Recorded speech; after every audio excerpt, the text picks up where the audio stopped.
सोलापूरकरांसाठी मोठी दिलासादायक बातमी समोर आली आहे.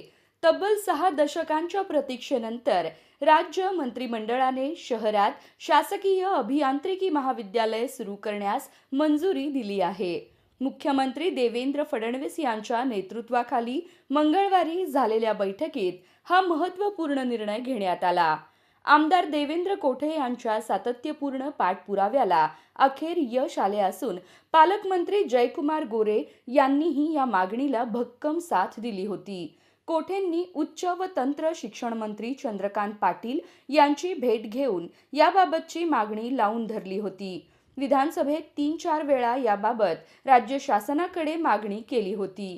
ती मागणी पूर्ण झाली आहे. यंदाच्या शैक्षणिक वर्षापासूनच महाविद्यालय सुरू करण्याचा निर्णय घेण्यात आला आहे. विशेष म्हणजे AI and machine learning, computer science आणि इलेक्ट्रॉनिक्स आणि टेलिकम्युनिकेशन्स या अत्याधुनिक अभ्यासक्रमांना मंजुरी देण्यात आली आहे. त्यामुळे सोलापूरमधील विद्यार्थ्यांना उच्च दर्जाचे तंत्रशिक्षण स्थानिक पातळीवरच उपलब्ध होणार आहे.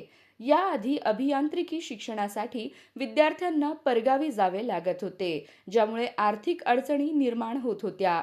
या निर्णयामुळे गोरगरीब आणि कामगार कुटुंबातील विद्यार्थ्यांसाठी मोठी संधी निर्माण झाली आहे.